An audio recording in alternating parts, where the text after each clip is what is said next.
Welcome back to the second part of this Thinline Telecaster build. There's a link to part 1 just up there in case you missed it. In this final part I'll shape the headstock.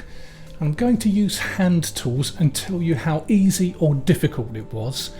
I'm also going to stain the guitar and finish it with poly finishing oil, and then polish the frets to take the sharp edges off. Then I'm going to set it up for the final step. I'll put a complete price list up as well so that you can see what the overall cost was if you fancy giving this a go. I'll also put a list of the tools and parts in the description with links to make it easy for you. And that will include the soldering iron kit that included the multimeter for just $23. Then I'll play the guitar and give you my overall feedback as to whether it was worth doing. So let's shape the headstock using a coping saw and some 140 grit sandpaper.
So I went with a Fender-ish headstock with my own little twist on it.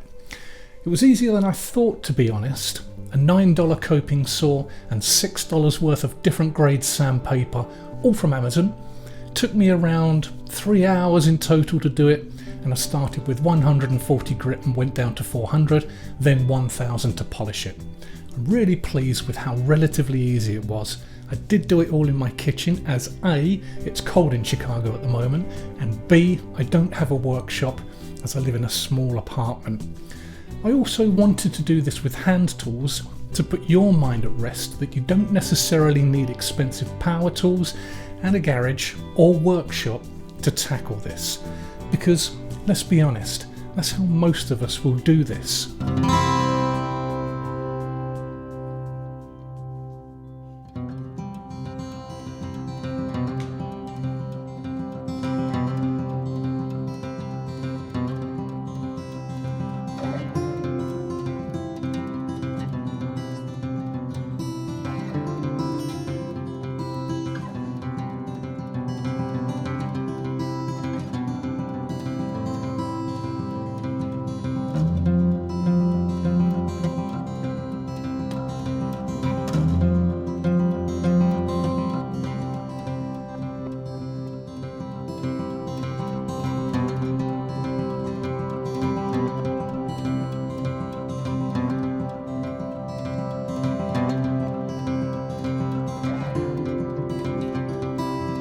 Don't forget to like and subscribe if this is your sort of thing.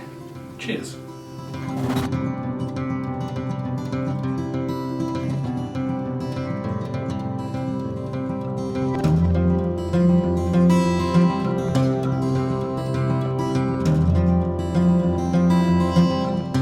I used tea as a stain to get the vintage amber look on the headstock and the neck, and it worked absolutely fine.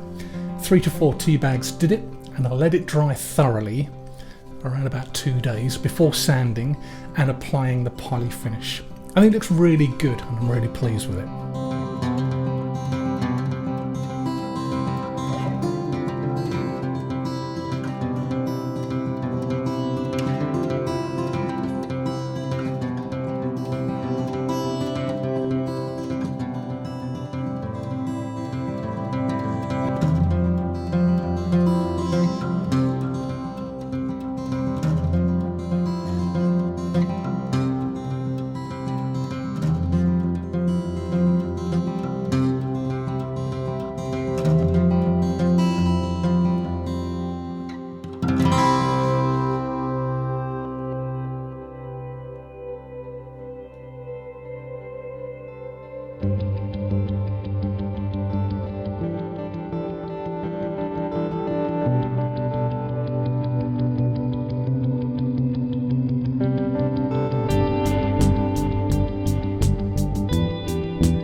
So I sanded the body with 400 grit, then went down to 1000 grit sandpaper before starting the staining process to get any glue residue off and make sure it was fairly smooth.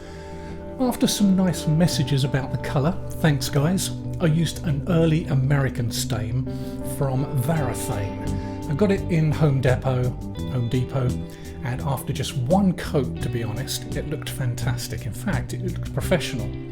I did do more than one coat when it dried out, to be honest. I didn't need to, but it just brought out the grain of the wood and the colour was just what I was after. But of course, you can add more coats to taste.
shielding, I use copper shielding tape.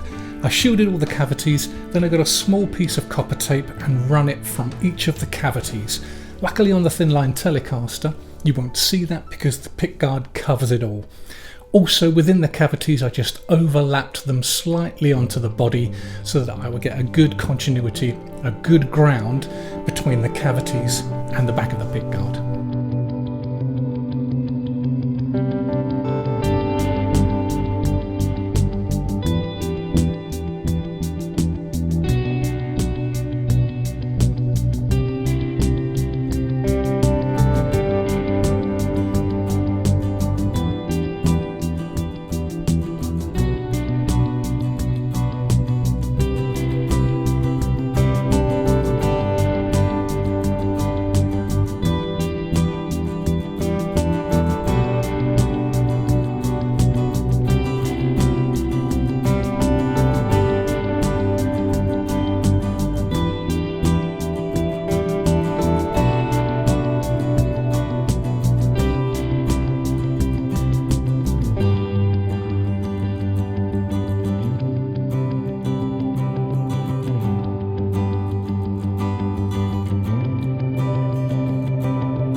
I designed my own neck decals with my name and the year of the build on it. I didn't want the Fender logo as it isn't a Fender, and these decals are really delicate when using water slide paper. It did take a few attempts, but in the end it turned out great. I'm really happy with my attempt at the vintage neck look.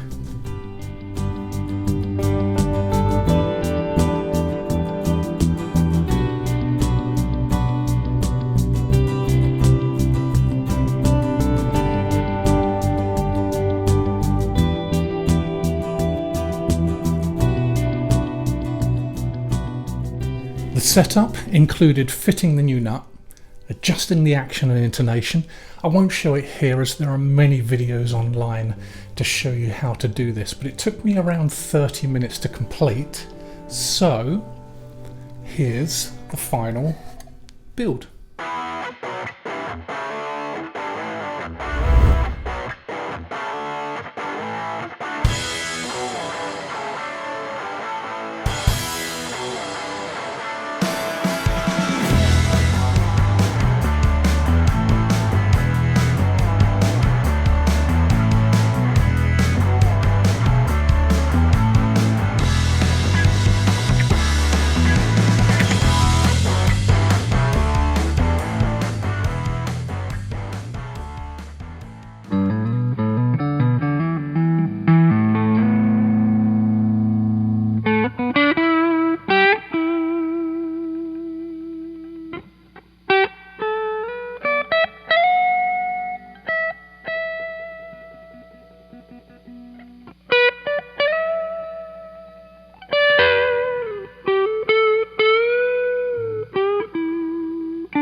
So is it worth building your own guitar from a kit rather than, let's say, buying a Squire at 300 or 400 or a Firefly guitar at 150? Well, in my opinion, yes, as long as you put the effort in. Try it at least once, build and set up your own guitar. It will give you a greater understanding of the instrument and a great sense of achievement. Plus, you get to own a one-off custom guitar with no resale value. Thanks for watching.